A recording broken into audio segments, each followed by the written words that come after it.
Lucas então 8, todos acharam, e tem também no telão para você acompanhar. Diz assim a palavra de Deus: enquanto ele ia, as multidões o apertavam.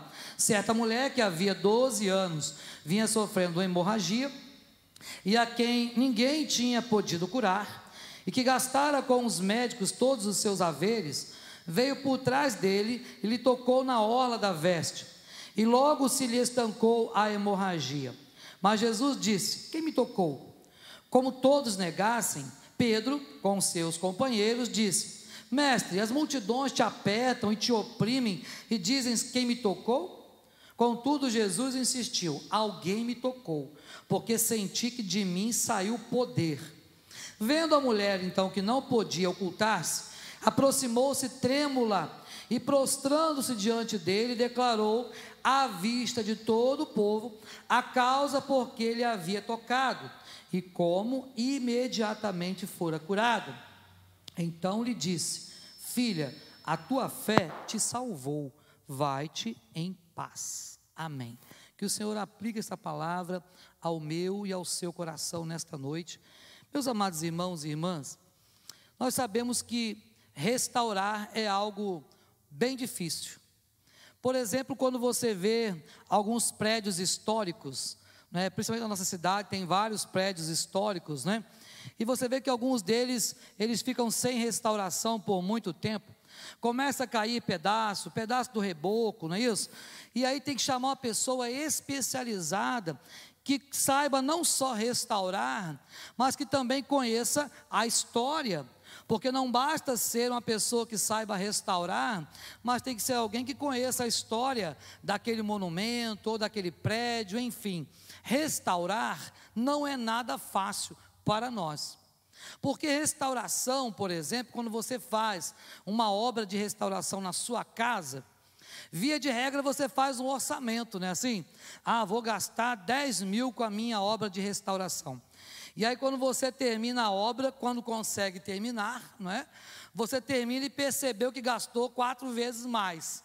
Porque você mexe num canto, cai do outro. Você bate aqui, o reboco deveria cair aqui, cai lá. Então, restaurar é um negócio muito difícil para nós. E via de regra nós observamos que a restauração é algo que precisa acontecer. Por quê? Porque restauração tem a ver com cuidado. Restauração tem a ver com aquelas pessoas que precisam ser tratadas. Algo precisa ser tratado. No caso das questões de alvenaria, quando você tem alguma coisa precisando de tratamento, é preciso arrancar o que está podre, não é? Quando você tem, por exemplo, uma enfermidade, uma ferida, não é? Eu não sei quantos já sofreram queimaduras, por exemplo. Quando alguém sofre uma queimadura, ele vai lá no hospital e a pessoa lá que vai atendê-lo vai fazer ali uma raspagem, uma lavagem, uma asepsia. É assim que fala, doutor? Então vai fazer toda uma higiene ali e vai doer, não vai? Vai doer. Restauração de vidas muitas vezes dói, porque tem que tirar alguma coisa que está necrosado dentro de nós. Tem que tirar aquilo que está prejudicando o nosso relacionamento, ou com o próximo, ou com Deus. Então restauração é algo realmente importante na nossa vida. O texto que nós lemos nos fala de uma restauração. Observe, meus irmãos, que o contexto ali, naquele momento que Lucas está narrando, é preciso nos lembrarmos que Lucas era aquele chamado o médico amado. Foi um homem que não viu Jesus pessoalmente, não foi apóstolo de Jesus, mas ele era um médico e também historiador. E diz a Bíblia que ele fez uma acurada investigação dos fatos. E ele pôde escrever para Teófilo 2 livros, não só o Evangelho, como também o livro dos Atos dos Apóstolos, e mostrar para Teófilo naquela época o que Jesus estava fazendo. E a preocupação de Lucas era narrar fatos, principalmente aqueles fatos que Jesus fez em ordem cronológica. E Lucas tem essa preocupação. E ele vai então, faz uma investigação, ele ouviu pessoas, ele certamente tinha a sua particularidade para fazer as suas entrevistas. E ele então pôde fazer uma investigação minuciosa. E neste episódio, observe que agora chega alguém até Jesus. Jesus estava regressando de viagem, ele estivera lá em Gadara. Jesus havia realizado um milagre lá entre os gadarenos, e lá os gadarenos não queriam Jesus, praticamente expulsaram Jesus daquela região, mesmo Jesus tendo liberto pessoas lá. Se você observar o capítulo 8, a partir do 35, vai ver que as pessoas rejeitaram Jesus naquela cidade. E Jesus então sai de lá e volta para casa e conta aos teus ali, o que estava acontecendo. E Jesus, quando regressa, ao chegar próximo da cidade, vai ao encontro dele um homem chamado Jairo. Olha que contexto interessante. Este homem era chefe da sinagoga, era um homem importante, mas tinha uma filha única, de mais ou menos uns 12 anos, segundo o texto, que estava à beira da morte. À beira da morte. E aquele homem vai rogar a Jesus que pudesse ir até a sua casa. Ele faz uma súplica para Jesus. Você lembra que eu falei sobre súplica e oração? Uma súplica não é uma oração silenciosa, não é verdade? Uma súplica você vai clamar, você está desesperado, você precisa de algo iminente na sua vida que Deus faça. Então você não pode, vou fazer uma oração silenciosa, estou suplicando. Não, a súplica é quando está doendo. Então você vai gritar. Ou você, quando está doendo, fica trancando ali o seu grito, o seu choro. Ninguém faz isto. Então aquele homem chega perto de Jesus e diz o texto que ele suplicou que chegasse até a sua casa, pois ele tinha uma filha que estava à beira da morte. E Jesus atende o seu pedido, ele vai até a casa daquele homem, mas enquanto Jesus está indo, Jesus não perdia viagem, porque ele era Deus, e multidões o acompanhavam. Se você observar, a multidão apertava Jesus. Este era o contexto. Jesus é chamado para ir à casa de uma menina que estava à beira da morte. Observe que coisa interessante, que aquela jovem tinha aproximadamente quantos anos? 12 anos. Quantos anos a mulher estava com fluxo de sangue ou com hemorragia? 12 anos. Então aquela jovem havia nascido, e quando aquela jovem nasceu, aproximadamente aquela mulher começou a ter uma hemorragia. Não é à toa, irmãos, não é coincidência quando alguns números são colocados na Bíblia para nós entendermos que Jesus dá valor a todo tipo de problema. O Senhor não valoriza apenas o problema do vizinho, não. Ele valoriza o seu também e quer abençoar você também. E enquanto Jesus então ia para a casa de Jairo, a multidão o apertava, o comprimia, e agora esta mulher, que sofria de hemorragia também há 12 anos, ninguém tinha podido curar. Observe, ela tomou vários remédios, ela tomou muita garrafada, hoje seria esse o nome que algumas pessoas ainda usam, compram no mercado municipal, cuidado com isso, mas se tomava todo tipo de ervas, e o médico atendia aquela mulher e nada, aquela mulher continuava perdendo sangue. Não sei como ela aguentou. Talvez se fosse hoje, teria sido mais fácil controlar. As cirurgias hoje são mais fáceis, mas antes não tinha isso. Tinha que contar com a graça de Deus e com algumas ervas, algumas medicações que tinham naquela época. E aquela mulher pensou então, ao saber que Jesus estava ali no meio daquela multidão, aquela mulher então, ela toma uma decisão na sua vida. E o que me chama a atenção, meus irmãos, nesse texto, é que não somente Lucas, como também Mateus e Marcos vão narrar a mesma história. Porém, Lucas é o único que vai dizer alguns detalhes que os outros não contaram. Isto é, que ela tinha gasto todo o seu dinheiro com medicações, com médicos e não tinha sido curada, que ela tinha procurado todas as pessoas daquela época, talvez tenha procurado os curandeiros, quem sabe, e nada resolveu. E agora aquela mulher, ela soube que Jesus estava ali, e que aquela multidão, e ela fazia parte da multidão, e que aquela multidão estava comprimindo Jesus. E agora aquela mulher toma uma decisão no seu coração: olha, se eu ao menos tocar Marcos vai falar sobre isso. Eu gosto muito desse texto lá de Marcos, porque ele diz: olha, aquela mulher pensou, se eu ao menos tocar na orla das suas vestes, eu ficarei curada. Meus irmãos e irmãs, eu quero justamente falar nesta noite para vocês, para cada um de nós, sobre a restauração que vem de Deus. Restauração não vem de homens. Restauração não vai vir de médico. Ah, pastor, então não é para procurar médico? Não, tem que procurar, porque senão você vai morrer. Ah, não vou mais tomar remédio. Tome o remédio, porque senão você não vai ser curado. Deus hoje usa sim remédios, Deus hoje usa sim profissionais da saúde, usa hospitais, claro que sim, e devemos procurar. Ah, Senhor, o Senhor vai me curar, sabe? E eu tenho uma tia que ela é desse tipo, né?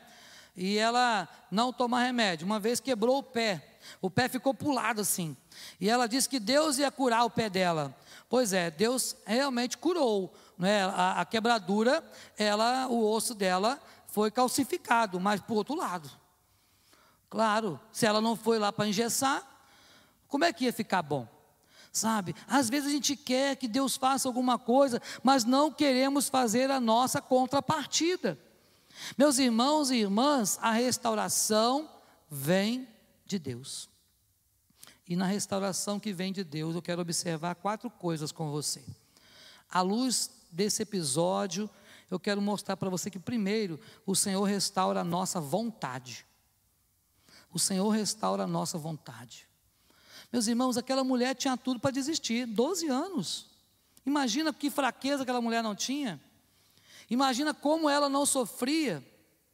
Imagine como as pessoas não estavam desprezando aquela mulher, porque naquela época ninguém poderia tocar numa mulher que estivesse em situação de hemorragia.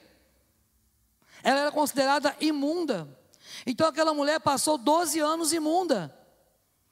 Olha que coisa drástica, terrível. E aquela mulher agora tem a sua vontade restaurada.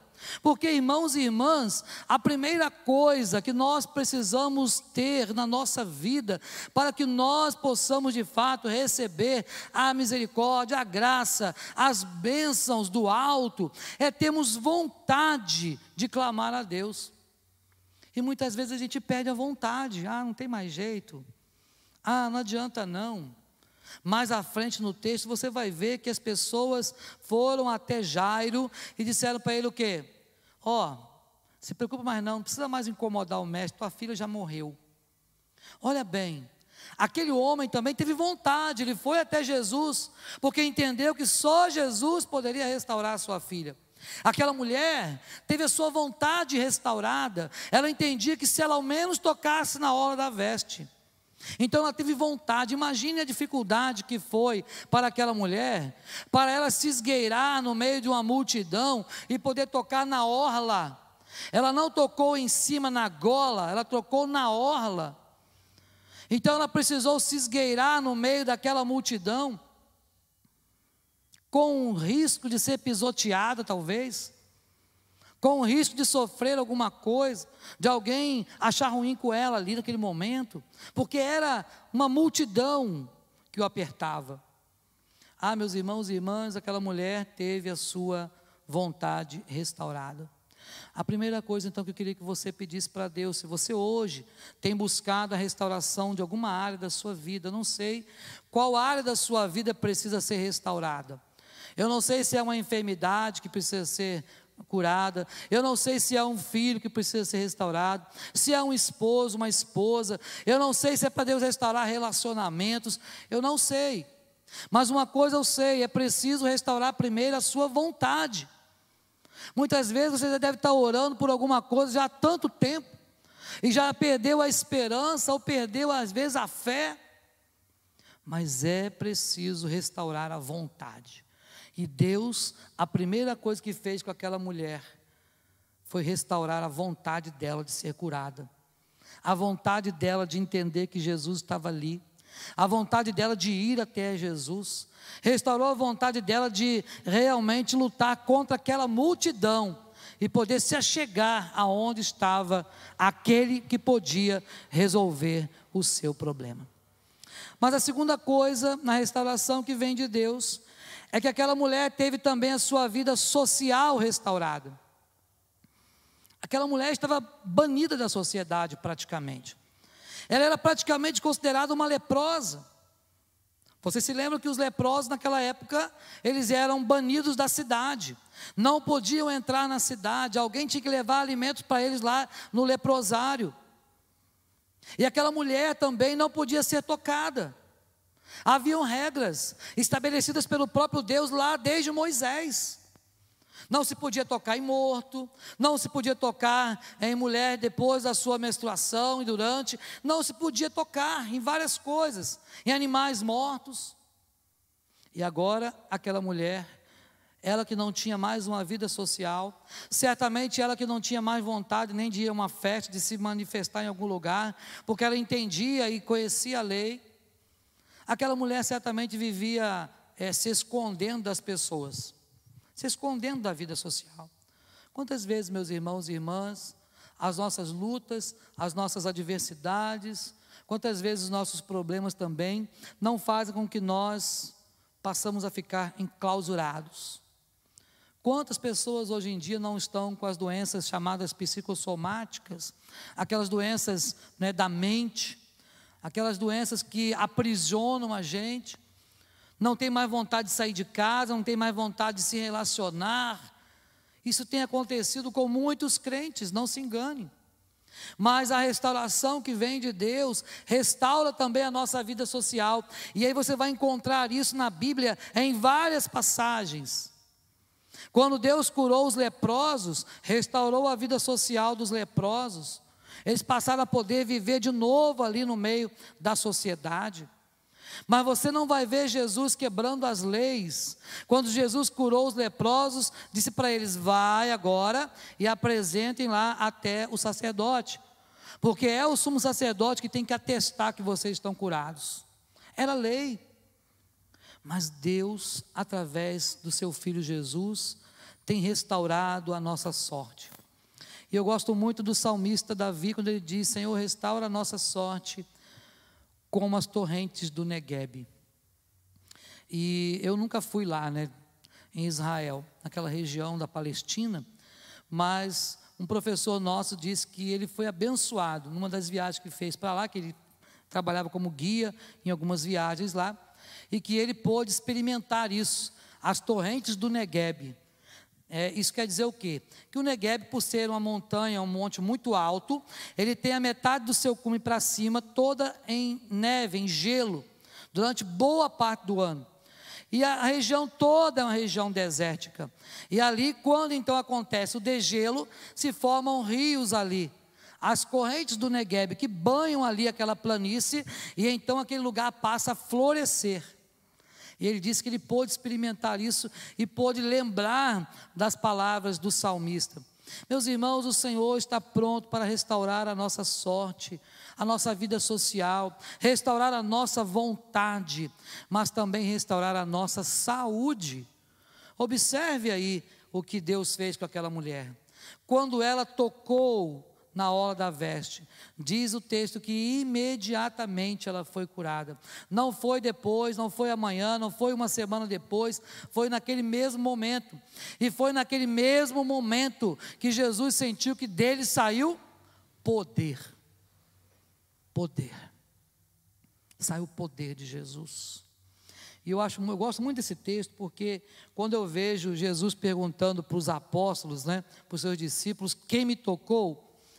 E faltou pouco Pedro, né, falar uma bobagem, que Pedro era meio sanguíneo, né, mas ele se conteve aqui, pelo menos o que foi registrado para nós, mas ele faz um questionamento: mas Senhor, espera aí, está de brincadeira, né? Se fosse hoje, espera aí, para lá, está de brincadeira, está aqui no meio dessa multidão toda. Eu me lembro que quando ia no show lá da Rádio Melodia, no Rio de Janeiro, Rádio El Shaddai, são duas rádios evangélicas, eles faziam shows na Quinta da Boa Vista, com vários cantores, nos aniversários das rádios, e era multidão de pessoas. Alguém vai te encostar, lógico. Na hora de ir embora, quem já pegou o metrô lotado em São Paulo, né, ou no Rio de Janeiro, na hora do rush, o metrô, você não precisa, em São Paulo, você não precisa nem levantar o pé para entrar no metrô, não. Se você só ser empurrado, você vai, você entra. Tem que tomar cuidado para não descer na estação errada, porque eles também te empurram da mesma forma para fora. É assim para quem não está acostumado. Então a multidão te oprime, Senhor. Eu só pergunto: quem tocou? Para lá. Sim, porque saiu o poder para curar alguém. Saiu o poder de mim para restaurar alguém. Saiu o poder de mim para abençoar alguém. Meu irmão e minha irmã, hoje Jesus continua presente entre nós. Amém? Continua presente.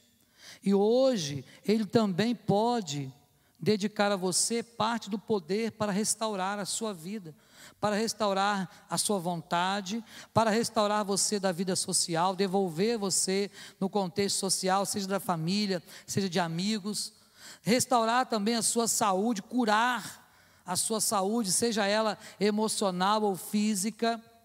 Deus pode fazer isto. Ele está presente nesta noite. O mesmo Jesus que com poder curou esta mulher, apenas ali dela tocar na orla das suas vestes, é o mesmo Senhor Jesus que hoje está falando para você: olha, você pode tocar nas minhas vestes de novo. Talvez você não vai segurar o manto dele fisicamente, mas você pode tocar sim em Jesus. Há uma canção antiga que fala isso, né? Toca pela fé agora em Jesus, pois dele vai te conceder a luz. Sabe, é preciso tocar em Jesus de verdade, tocar em Jesus com os olhos da fé. E é isso também que o Senhor pode restaurar na nossa vida, a nossa fé. Aquela mulher teve a sua fé restaurada, e quando ela diz: se eu ao menos tocar, eu tenho convicção, eu sei que Jesus vai fazer. Se eu ao menos tocar, o mar vai se abrir. Se eu ao menos tocar, a porta de emprego vai se abrir. Se eu ao menos tocar, a enfermidade pode ser curada. Se eu ao menos tocar, o relacionamento pode ser restaurado. Se eu ao menos tocar, aquele meu filho pode ser liberto das drogas. Se eu ao menos tocar, eu posso ver o milagre do Senhor na minha vida. Mas é preciso ter fé. E Jesus está aqui hoje para restaurar também a nossa fé. Muitas vezes, irmãos, na caminhada da vida a gente perde um pouco, sabe, esta fé. Talvez você não perca totalmente, mas ela fica bem pequena, sabe, bem pequena, ao ponto de você perder um pouco a esperança. E a Bíblia diz que a esperança não confunde. Então é preciso pedir ao Senhor. Esta mulher, ela não disse nada, mas se você observar, quando Jesus insistiu: alguém me tocou, versículo 46, porque eu senti que de mim saiu poder.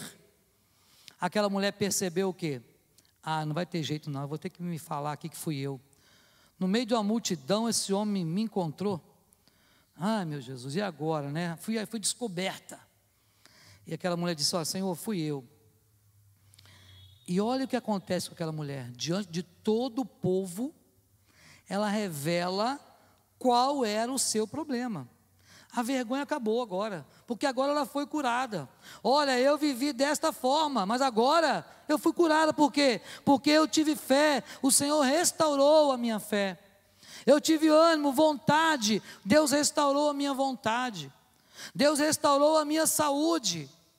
Agora eu posso estar entre vocês. Porque se ela revelasse que estava ali antes de ser curada, ela corria sério risco da sua integridade física. Mas depois que ela foi curada, ela revela: agora eu estou aqui.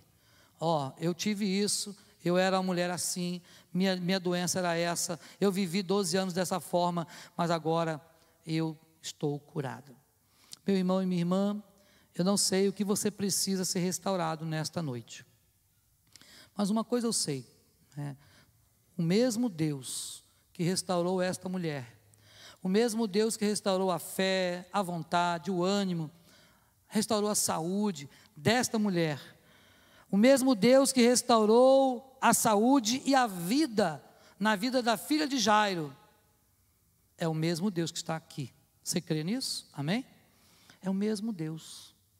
Servimos a um mesmo Deus, e Ele hoje pode também restaurar. Mas tem que ser restauração que vem de Deus.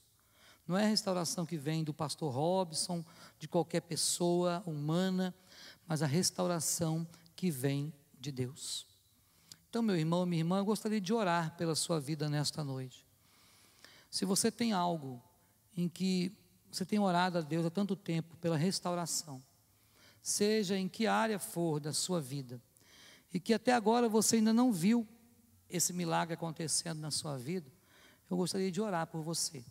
Se você tem algo que tem orado, tem buscado a Deus, e pedido e clamado até mesmo, Senhor, restaura esta área da minha vida, quero orar pela sua vida. Se você quiser, você pode vir aqui à frente, nós vamos buscar o Senhor juntos, clamar a Deus, somente se você tem algo que sabe que só Deus pode fazer, que você tem orado, tem buscado, até agora não aconteceu, mas você crê que o Deus que você serve pode restaurar. Então, se você crê nisso, eu quero orar pela sua vida nesta hora, em nome de Jesus. Quero chamar os presbíteros aqui na frente, também para a gente interceder por esses irmãos.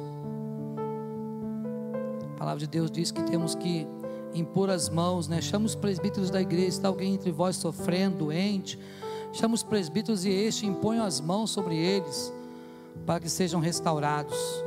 Então quero pedir que os nossos irmãos presbíteros possam, um por um desses irmãos que estão aqui na frente, impor as suas mãos, enquanto nós oramos, pedindo ao Senhor a misericórdia dele, para a vida desses queridos irmãos. Ó Deus, diante de Ti, Pai querido, nós queremos agora entregar a vida dos meus irmãos e irmãs que estão aqui na frente, Pai. Deus querido, nós cremos que só o Senhor pode restaurar, nós cremos que só o Senhor pode curar, pode, ó Deus, trazer alento, trazer alegria, só o Senhor pode trazer paz, só o Senhor pode restaurar enfermidades, só o Senhor pode calcificar ossos, só o Senhor pode restaurar do câncer, só o Senhor pode curar, ó Deus, qualquer enfermidade. Deus, só o Senhor pode restaurar relacionamentos. E nesta hora, Senhor, no nome de Jesus, se esses irmãos estão aqui na frente, Pai, é porque eles creem que tem algo, ó Deus, no seu coração, que só o Senhor é capaz de restaurar.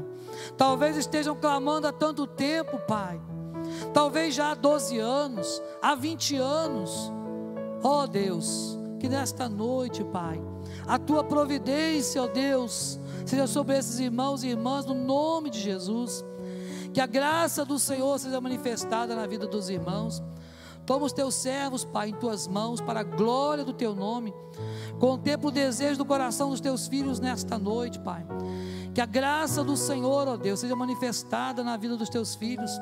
Que a cura do Senhor, que a restauração do Senhor, que a bênção do Senhor, Pai, seja sobre cada um deles. Restaura, Deus, o ânimo, o vigor. Traz alegria ao coração dos Teus filhos nesta noite, Pai. No nome de Jesus, restaura relacionamentos. Restaura a fé, Senhor, no coração. Traga saúde, ó Deus, traga paz, traga alegria no Espírito Santo, Pai. Em nome de Jesus, que as bênçãos do Senhor, Pai, estejam sobre a vida dos Teus filhos. Eu não sei, Deus, o que eles vieram buscar aqui nesta noite, mas o Senhor conhece cada coração. Sonda, Deus, a vida dos irmãos, sonda o desejo do coração deles, Pai, em nome de Jesus. Abençoe, ó Deus, em nome de Jesus. Peço, ó Pai, que só abençoe, Deus, a vida da irmã Ângela nesta noite, Pai. Toma a Tua serva, Deus, em Tuas mãos. Oh Deus, o Senhor é poderoso para fazer muito mais do que tudo que nós pedimos ou pensamos, Pai. Mas Deus, tem misericórdia, Deus. Oh Deus, que o Senhor atue com poder e graça na vida da Tua serva nesta noite, Pai. Dá o alívio das suas dores, Senhor, para a glória do Teu nome, Pai. Que a Tua serva, ó Deus, tenha, ó Deus, também recebendo do Senhor poder para restaurar, Senhor, para a glória do Teu nome. Abençoa, Pai, a vida dos meus irmãos, das minhas irmãs. Cura, Senhor, as enfermidades. Restaura o ânimo, Senhor, restaura o vigor. Oh Deus, traz paz nesses corações, Senhor. Deus, que o mover do Teu Espírito, Pai, seja sobre cada um nesta noite. Deus, que aquilo que deseja o coração dos Teus filhos e filhas, o Senhor esteja contemplando nesta noite, no nome de Jesus. Que a graça do Senhor recaia sobre esses irmãos, Pai. Abençoe, meu Deus, com salvação. Abençoe, ó Deus, com provisão do Senhor. Abençoe, ó Deus, com toda sorte de bênçãos espirituais, para a honra e glória do Teu nome, Pai. Em nome de Jesus. Amém e amém, Senhor. Louvado seja o nome do Senhor. Você pode assentar-se no seu lugar.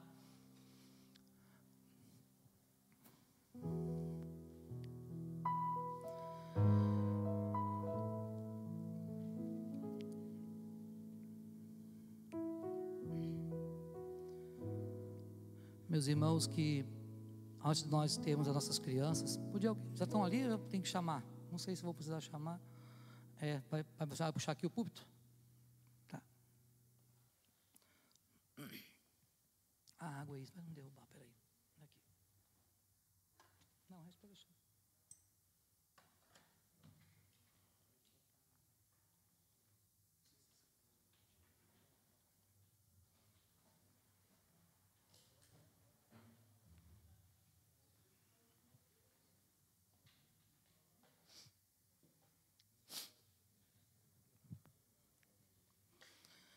Enquanto as crianças estão ali se preparando, quero lembrar os irmãos, né, que durante essa semana, não deixe de orar pela vida do seu próximo, do seu irmão, da sua irmã. Não deixe de orar, sabe? Coloque nas mãos do Senhor. E daqui a pouco, né, o Fernando Coelho vai, no final, depois que as crianças se apresentarem, vai dar uma explicação do cartãozinho que você recebeu na sua mão. Mas eu quero te encorajar nesta semana a orar pelos irmãos, uns pelos outros. Porque, irmãos, os dias são maus. Os dias são maus. Cada dia que passa, a gente vê que as lutas são maiores. Isso porque a Bíblia está se cumprindo e Jesus está às portas. Então, não pense que neste mundo vai melhorar ao ponto de passar agora eu tenho paz plena. Não. Nós temos paz, sim. Mas a paz produzida pelo Espírito Santo dentro do nosso coração. Esta paz que Jesus disse: deixe-vos a paz, a minha paz vos dou. Não como o mundo. Não como o mundo. Então a paz que Jesus tem dado e pode dar para você é uma paz verdadeira. Mas em meio à guerra, em meio à luta. Paz não é ausência de luta, não é ausência de problema.